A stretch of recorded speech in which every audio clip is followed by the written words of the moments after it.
ফারুক সাহেবকে আজকের এই মিটিংয়ে কথা বলার জন্য আমি বিনীতভাবে অনুরোধ করছি।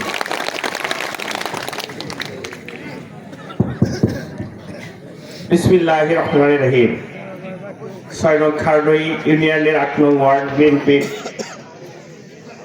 গ্রাম কমিটি গঠন করার লক্ষ্যে আজকে আয়োজিত সভার সম্মানিত সভাপতি সঞ্চালক মহোদয়, মঞ্চে উপবিষ্ট রয়েছেন কলমাকান্দা উপজেলার বিভিন্ন স্তরের নেতৃবৃন্দ, খারনই ইউনিয়ন বিএনপির সভাপতি সম্পাদক সহ সর্বস্তরের নেতৃবৃন্দ, কলমাকান্দা উপজেলা যুবদল ছাত্রদলের সিনিয়র নেতৃবৃন্দ এবং খারনই ইউনিয়ন এর যুবদল ছাত্রদল অঙ্গ সহযোগী সংগঠনের সকল নেতৃবৃন্দ আমার সম্মুখে উপস্থিত রয়েছেন। ৮ নং ওয়ার্ড তথা বিভিন্ন গ্রাম থেকে আগত সকল নেতৃবৃন্দ এবং মুরব্বিয়ান, সবাইকে আমার ব্যক্তিগত পক্ষ থেকে অভিনন্দন এবং সালাম জানাই। আসসালামু আলাইকুম। আমি অত্যন্ত খুশি, আনন্দিত, গর্বিত এই কারণে আমি আজকে আপনারা যারা এখানে বসছেন, এটা আমার ওয়ার্ড, এই ওয়ার্ডে আমি জন্মগ্রহণ করেছি। আমি অত্যন্ত গর্বিত, আমি আনন্দিত এবং ধন্যবাদ জানাই আমার ওয়ার্ডবাসীকে যারা আমার বিপদের দিনে অত্যন্ত কাছে দেখেছে। যে সময়ে বিএনপির নাম শুনলে মা তার সন্তানকে ফেলে রেখে চলে গেছে, সেই মুহূর্তেও দেখেছি ৮ নং ওয়ার্ডবাসী আমাকে ছাড়ে নাই, আমাকে আঁকড়ে ধরে রেখেছে। শুধু এই দিনেই নয়, পূর্বে স্বাধীনতার পর থেকে আমার বাবাকে 20 বছর তারা মেম্বার বানিয়েছে, আমার বড় ভাইকে 20 বছর মেম্বার বানিয়েছে। আমি দুইবার চেয়ারম্যান হয়েছি যখন এই ৮ নম্বর ওয়ার্ডের মানুষকে নিপীড়িত নির্যাতিত হয়েছে ভোটের জন্য, তখনও কিন্তু আমাকে তারা ছেড়ে যায় নাই। এই জন্য আমি ৮ নং ওয়ার্ডবাসীর কাছে কৃতজ্ঞতা জানাই, ধন্যবাদ জানাই। নিজেকে গর্বিত মনে হয়, আমি এই ওয়ার্ডে জন্মগ্রহণ করে আমি গর্বিত হয়েছি। ভাইয়েরা আমার, আমি 10 বছর চেয়ারম্যান করেছি, 2বার চেয়ারম্যান আপনারা চেয়ারম্যান বানিয়েছেন। আমার পদবি ছিল চেয়ারম্যান, কিন্তু চেয়ারম্যান কি জিনিস সেটা আমি কাজ করতে পারি নাই, সেই কাজ করতে দেয় নাই। আপনারা যে মাঠে বসে আছেন সেইটা হাই স্কুলের একটা মাঠ, এই স্কুলটাকে আমি এমপি মুক্ত করার জন্য বারবার চেষ্টা করেছি, কিন্তু বিগত স্বৈরাচারের সরকার শুধু বিএনপি বলে এটাকে করতে দেয় নাই। আমার পিছন দিকে একটা নদী আছে যেখানে রাবার ড্যামের প্রস্তাব 2016 সাল থেকে 2022 সাল পর্যন্ত সেটা প্রাক্কালন তৈরি একদম কমপ্লিটের পথে ছিল। তখন মানু মজুমদার, আমি বিএনপি বলে আজকে চানমিয়া দেওয়ানের কথা বলতে হয়, আমি শেখের কথা বলতে হয়, তারা বলেছে এটা বিএনপির চেয়ারম্যান, তাকে যদি এখানে দেওয়া হয় তাহলে তার ভোট আরো বাড়ে যাবে, সুতরাং এইটা দেওয়া যাবে না। এই মানু মজুমদার মারা গেছে, সে সরাসরি লিখিত দিছে এখানে রাবার ড্যাম হওয়ার কোনো প্রয়োজন নাই, সেই প্রকল্পটি বারবার ঘুরে গেছে। ভাইয়েরা আমার, আপনাদেরকে আমি বিনীত অনুরোধ করব, সামনের দিনে যদি বিএনপি আসে, এই আমার হাতে করা 2টা প্রতিষ্ঠান ইনশাআল্লাহ আমাদের জননেতা ব্যারিস্টার কায়সার কামাল মহোদয়ের সাথে কথা হয়েছে, উনি বলেছে আমরা ক্ষমতায় আসলে এই নদীতে রাবার ড্যাম হবে, এই স্কুল সরকারিকরণ হবে। পাশাপাশি আমি বলতে চাই ৮ নং ওয়ার্ডের প্রতিটা রাস্তাঘাট মেরামত হবে, প্রতিটা স্কুল আরো উন্নত হবে, সেই প্রত্যাশা আমি রাখি। ভাইয়েরা, আজকে যারা এখানে কষ্ট করে আসছেন, আমি আপনাদের কাছে ক্ষমা চাই, অনেক আয়োজনের দরকার ছিল, আপনারা কষ্ট করে আসছেন, আমি আসলে কিছুই করতে পারি নাই। তারপরে এই ৮ নম্বর ওয়ার্ডের যারা এই আয়োজন করেছে তাদের কাছে আমি কৃতজ্ঞতা জানাই, তাদেরকে ধন্যবাদ জানাই, তারা অত্যন্ত কষ্ট করে পরিশ্রম করে আজকের এই আয়োজন করেছে। আমি আপনাদের সাথে একটা কথা বলতে চাই, আমি এই কেন্দ্রে ভোট দেই যখন কঠিন সময়, তখন আপনারা আমাকে ভোট দিয়েছেন। আমি আপনাদের করজোড়ে অনুরোধ করবো, ভাই হাত থেকে একটি কথা বলতে চাই, এই কেন্দ্রে যদি ধানের শীষের বিপরীতে একটি ভোট হয়, সেটা আমার বুকের উপর পাড়া দিয়ে সেই ভোটটা হবে। সুতরাং আপনারা যারা আছেন দল মত নির্বিশেষে, আমি আপনার সন্তান হিসাবে, ভাই হিসাবে, ছেলে হিসাবে আমার অনুরোধ থাকবে, বাউসাম কেন্দ্রের ধানের শীষের ব্যতিরেকে একটা ভোট যেন না পড়ে। আমি জানি অনেকে অনেক পথের মতাদর্শী, আমি জানি অনেকে অনেক পথের মতাদর্শী, কিন্তু আমি 2বার নির্বাচন করে দেখেছি আপনারা মতাদর্শী হইলেও আমার বাইরে আপনারা যান না, আমাকে আপনারা ছেড়ে যান না, আমার পরিবারকে আপনারা ছেড়ে যান না, সেই দাবি সেই বিশ্বাস আমার আছে। সুতরাং সামনের যে ত্রয়োদশ নির্বাচন আসছে, সেই নির্বাচনে বাউসাম কেন্দ্রে শুধু একটি মাত্র প্রতীকে ভোট হবে, সেটা হচ্ছে ধানের শীষের প্রতীক। আমি এই জন্য বলি না যে অন্য থাকবে না, অন্য প্রতীক থাকবে, কিন্তু আমাকে ভালোবেসে আমি আপনার সন্তান হিসেবে, ভাই হিসেবে আমার অনুরোধ থাকবে আমার সম্মান রক্ষার্থে, এলাকার সম্মান রক্ষার্থে, এই এলাকার উন্নয়নের স্বার্থে ধানের শীষে আমরা সকলে ভোট দেব ইনশাআল্লাহ।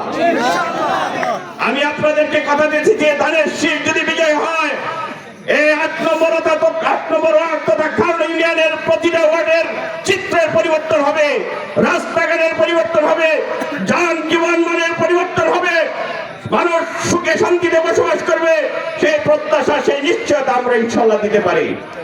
ভাইয়েরা আমার, আপনারা দিয়ে আমার জন্য পরিশ্রম করেছেন, দুইবার আমাকে ভোট দিয়ে নির্বাচিত করেছেন। আমি আপনাদেরকে কিছু দিতে পারি নাই, কিন্তু আমি আপনাদের সাথে থেকেছি। আপনারা যখন আমার সাথে থেকেছেন, আমি আপনাদের প্রত্যেকের সাথে আছি। আমার এই খালনা ইউনিয়নে কোনো বিএনপির দ্বারা কোনো মানুষ নির্যাতিত হয় নাই, সামনের দিনেও কোনো নির্যাতিত হবে না। যে পরিমাণ নির্যাতিত আমরা হয়েছি, 5ই আগস্টের পরে যদি আমরা সেই রূপ ধারণ করতাম, খালনা ইউনিয়নে অনেক মানুষের বসবাস থাকতো না। কিন্তু আমার জননেতা ব্যারিস্টার কায়সার কামাল বলেছে, ওবায়দুল সবকিছু ভুলে যাও, সামনের দিনে আমাদেরকে আগাইতে হবে, এই দেশকে আমরা গড়তে হবে, এই খালনা ইউনিয়নকে গড়তে হবে। সুতরাং যে যা করেছে সেগুলো মন থেকে বাদ দাও, কাছে নিয়ে আসো, হাসি মুখে তাদেরকে বরণ করো, সবকিছু ক্ষমা করে দাও। আমরাও সেগুলো সব ক্ষমা করে দিয়েছি। সুতরাং যারা কিছু কিছু লোক আছে যারা এখনো চিন্তা করে যে নৌকা ফিরে আসবে, শেখ হাসিনা ফিরে আসবে, শুধু তাদের উদ্দেশ্যে বলবো, সেই দিবা স্বপ্ন ভুলে যান। ভুলে গিয়ে এই দেশ করার লক্ষ্যে, এই সাধারণ মানুষের শান্তির লক্ষ্যে, সেই কথা ভুলে গিয়ে জাতীয়তাবাদী দলের পতাকা তুলে আসেন, ধানের শীষে ভোট দেওয়ার চিন্তা করেন, বাকি চিন্তা বাদ দেন। ভাইয়েরা আমার, আরেকটা দল আছে জান্নাতি দল, কিছুক্ষণ আগে বলেছে, সেই দাঁড়িপাল্লা কিন্তু আমরা অনেক আগেই মেপেছি। 1947 সালে যখন দেশ বিভাজন হয়েছিল, তখন আমরা দাঁড়িপাল্লা দিয়ে মেপে দেখেছি, দাঁড়িপাল্লার মাপ ঠিক হয় নাই। 1971 সালে যারা দেশ চায় নাই, তখন আমরা দাঁড়িপাল্লা দিয়ে মেপে দেখেছি, দাঁড়িপাল্লার ওজন ঠিক হয় না। সুতরাং 1986 সালেও মেপে রেখেছি, দাঁড়িপাল্লার ওজন ঠিক হয় নাই। সুতরাং এই 2026 সালে দাঁড়িপাল্লার ওজন আর বাংলার মাটিতে টিকবে না। যারা বলতেছে এটা জান্নাতি দল, আমি বলবো এটা মুনাফিকের দল।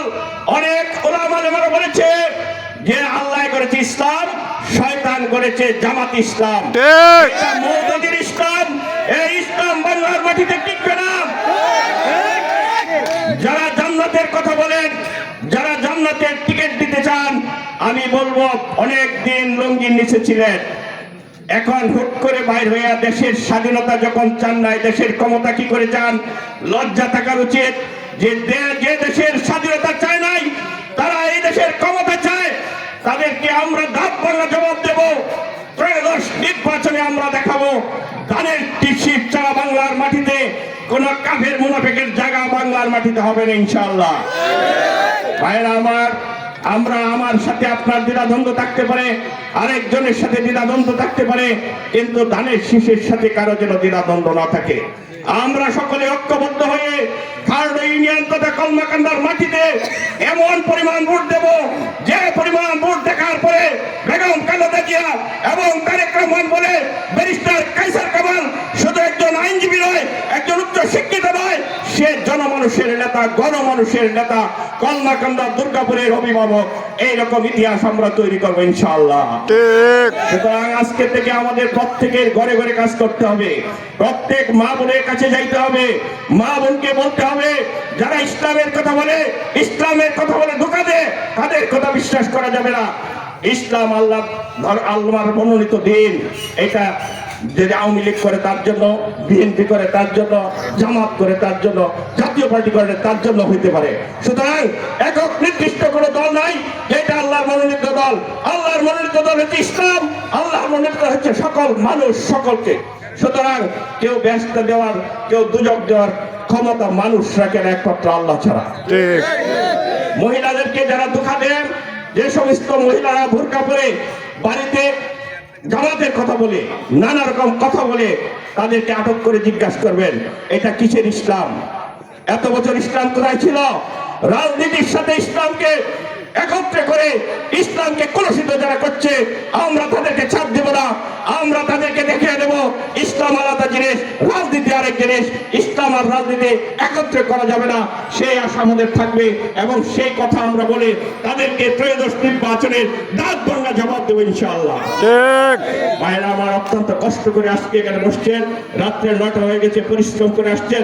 আমার নেত্রী বলেছে আপনারা সেই জন্য পরিশ্রম করতে পারছেন, আপনারা জাতীয়তাবাদী দলের লোক, শহীদ প্রেসিডেন্ট জিয়া রহমান আদর্শে করা লোক, বেগম খালেদা জিয়ার আদর্শে করা লোক, ব্যারিস্টার কায়সার কামালের লোক, সেই জন্য আজকে এত রাত্রে পর্যন্ত দলের জন্য বসে আছেন।